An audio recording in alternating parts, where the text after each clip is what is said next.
عليكم ورحمة الله وبركاته. أهلا بكم في مطبخ ماما مليكة. اليوم جبت لكم وصفة جديدة بمناسبة عيد الأضحى. كل عام وإنتم بألف خير وبصحة وسلامة. معمول الطحين بالتمر والفستق الحلبي مع أسرار نجاح العجينة، والحشوة تضل معانا طرية لما نخزنه. تعالوا مع بعض نشوف المقادير وطريقة التحضير، وأتمنى لكم فرجة ممتعة.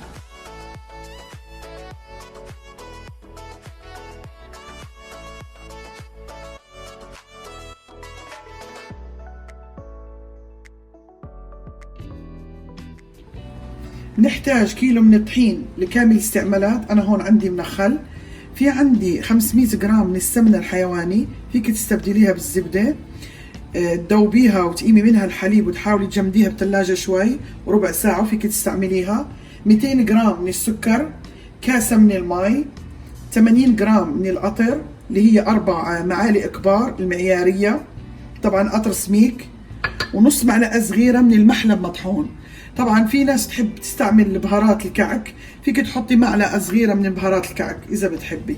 تعالوا مع بعض نشوف كيف بدنا نعمل عجينة الكعك، خليكم معي. هلا بالعجانة حطيت الطحين تبعنا، هلا بدي أدير السمن فوقيه.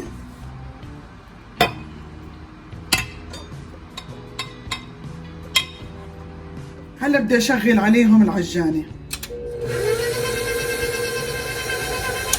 هلا أنا هون بدي الطحين يصير أول إشي حيصير زي المرمل، وبعدين حيتجمع كتلة واحدة.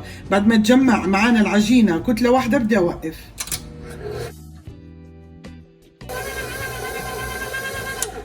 خلاص هيك بدنا إياه. هلا بدي أقيمه من العجانة.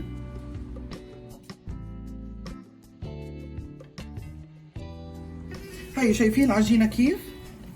خلاص هيك خلطناها منيح. شايفين كيف بصير قوامها؟ هيك خلص انه تلبست كل السمنة. هلا بدنا نغطيها ببلاستيك المطبخ. هاي بعد ما غطينا العجين، هلا بدنا ندخلها الثلاجة ونخليها ساعتين يا تبرد، وبعدين بنطلعها على بال ما اسوي الحشوة التمر وحشوة الفستق، بطلعها ونكمل العجين تبعنا. هيو التمر تبعنا أنا هون سخنته بمعلقة سمنة على الغاز، حطيته بقلاية أو طاسة وقعدت هيك على نار هادية أحرك فيه لحد ما طري معي. طبعا أنا هذا ما بجيبه مطحون، أنا اللي بشيل عنه العجمة وبعدين بسوي على النار. بدي أحط فيه معلقة صغيرة من الشامر مطحون، معلقة صغيرة من اليانسون. هلا بدنا نحط فيه قطر تقريبا معلقتين ل3 معالق كبار.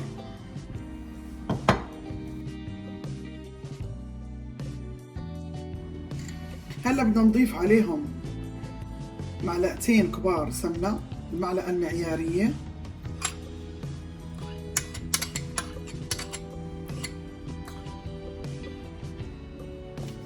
لازم هاي العملية هاي بتخليه يطرى معانا، وبيضل معنا المعمول لو قعد شهر بيضل المعمول طري، مش الحشوة عنا بتتيبس وبتصير ناشفة، لا، هاي العملية بتخلي عنا الحشوة التمر طرية.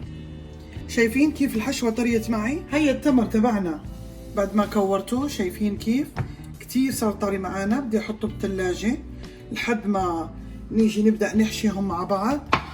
طبعا انا هذا التمر اللي استعملت زي ما قلت لكم، شايفينه انا قمت عنه العجمه، وزي ما قلت لكم عملته بالقلايه مع معلقه سمنه وسخنته على نار هاديه لحد ما طري معي. وطبعا اذا بدكم مش العمليه كلها بدكوش غلبه، فيكم تستعملوا فيه عجوه بتكون جاهزه بتجيبيها من السوق اريح. هلا بدي اعمل معاكم الفستق الحلبي. بدي اورجيكم كيف بدنا نطحن الفستق الحلبي وكيف بدنا نحضر الحشوه، خليكم معي.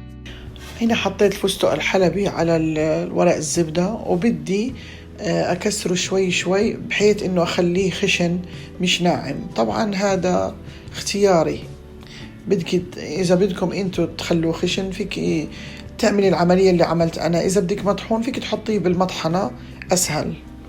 هيا بعد ما شايفين كيف لما قطعته خليته خشن يعني مش كتير. هلا بدي أحط عليه معلقتين سكر بودرة كبار، وبدي أضيف عليه معلقة كبيرة من ماء الزهر.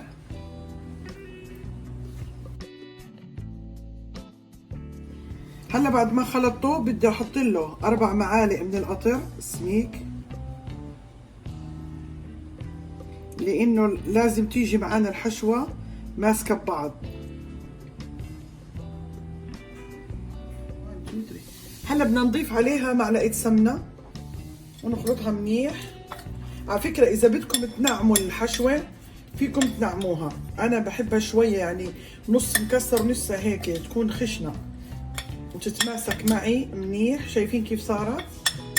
إذا بدها قطر فيكم تزيدوها قطر. أنا هون بكفي. بعد ما طلعت العجينة من الثلاجة بعد ما بردت معانا، هلا بدي أشغل عليها العجانة لحد ما تطرى معانا وتصير لينة، بعدين بضيف عليها باقي المكونات. خلص شايفين كيف لحد ما تصير عندي هيك زي الكريم. بدنا نخلط المكونات الثانية اللي هي السكر. ان شاء الله بحط لكم كل المقادير بصندوق الوصف. كاسة سكر وكاسة باردة مية باردة من الثلاجة، والقطر تقريبا ربع كاسة. هيو بعد ما خلطت الخليط تبعنا بدي اديره كله.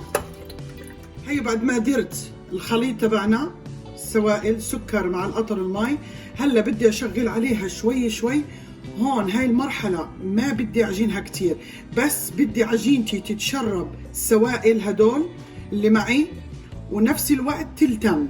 ما بديش اعجنها لانه لو عجناها بصير إلها عرق وبتصير العجينة لما يطلع المعمول بعد ما نخبزه بيكون ناشف.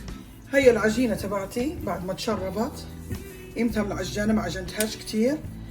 شايفين تشربت كل السوائل بس حركتها. هلا بدي احطها في الثلاجة كمان نص ساعة. بغطيها وبحطها في الثلاجة نص ساعة، وبعدين نبدأ نشتغل فيها.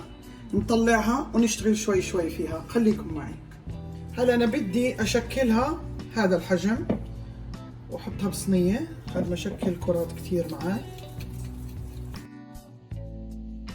هلا انا بدي استعمل هذا القالب، او فيكم تستعملوا اي قالب معاكم. اذا ما فيش فيكم تشكلوها وتنقشوها بالمنقش. هلا انا عملت كرة، شكلت الكرة على حسب القالب تبعي. هلا بدي افتحها وبدي احط كرة تمر جوا، واذا في عجين زيادة بنحاول نتخلص منه. طبعا زي ما قلت لكم بدكم تشكلوه على حسب القالب تبعكم. طبعا انا القالب تبعي لازم احطه في الطحين قبل ما احط العجينة تبعتي. هلا طبعا انا شكلت العجينة شفتوها. هلا قبل ما احط العجينة بالقالب بدي احطه بالطحين. لازم هاي العملية عشان ما تلزق معي وتطلع بسهولة.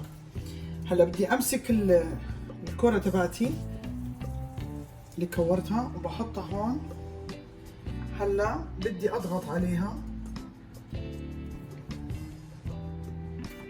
نتمنى تكون واضحة معاكم. انا سويت معاكم في رمضان. طبعا هذا الطحين الزيادة فينا ايش نتخلص منه بالفرشاي. شايفين كيف شكلها؟ هلا بدي اعمل كل الكعكات تبعوني. خليكم معي.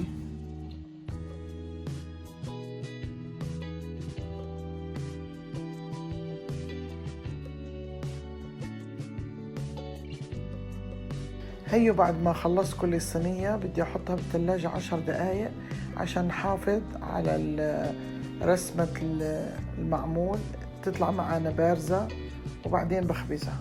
انا هون بدي استعمل هذا الجوز. طبعا حطيت كيس على اساس انه العجينة احاول انه تطلع معي الرسمة بارزة ونفس الوقت ما تلزق. هلا بدي اخذ قطعة عجينة. شايفين كيف باردة؟ ما تطلعيش العجينة كلها، حاولي انه تطلعي قسم قسم منها، لانه ما بدناش احنا العجينة المعمول تسيح معانا. طبعا زي ما قلت لكم ناخد على حسب القالب، بنشوف القالب قديش تبعنا تحمل العجينة. وبعدين شايفين العجينة كيف شكلها روعة، شايفين الفستق الطريقة كيف عملتوا فيها، بيطلع معاكم كرة ما بغلبكمش، لازم يكون متماسك. طبعا دايما العجين زيادة من قيمها. شايفين كيف الكرة؟ هلا بدي احطها هون، هلا بدي اضغط عليها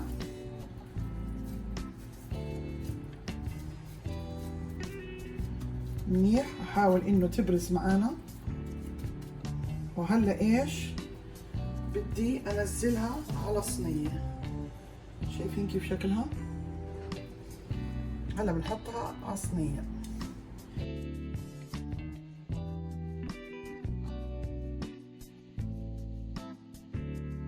هلا بعد ما خلصنا الصينية تاعت معمول الجوز، هلا بدي احطها في الثلاجة 10 دقايق، وبدي اطلع تاعت التمر احطها بالفرن. طبعا انا الفرن كنت مسخناه على من قبل على 240 سلسيوس اللي هو 480 فahrenheit. بدي احطه اول اشي تحت الشواية بس ياخد لون، على اساس انه تضل هالرسمة معنا بارزة. وبعدين بنزله تحت، اشغل عليه من تحت بس ياخد لون خفيف واطلعه. ممكن ياخد 10 دقايق طبعا على حسب فرنك، وبرجع لكم.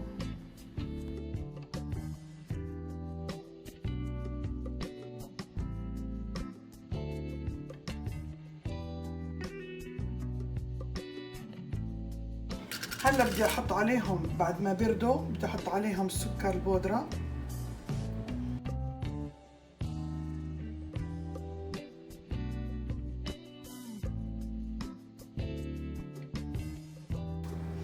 خلص هيك شفتوا حطيت عليه سكر ناعم على الوش. هلا بدي اروح احطه بصحن تقديم وارجع لكم، خليكم معي. هي وصفتنا بعد ما جهزت. شفتوا المعمول تبعنا كيف طلع هش وريحته كتير طيبة. اتمنى تجربوها للوصفة هاي، انا متأكدة حتنجح معاكم 100% لو مشيتوا على كل الخطوات. لا تنسوني باللايك وبالاشتراك والشير مع الأصدقاء، وكل عام وانتم بألف خير، وإن شاء الله أشوفكم بوصفة قادمة بإذن الله.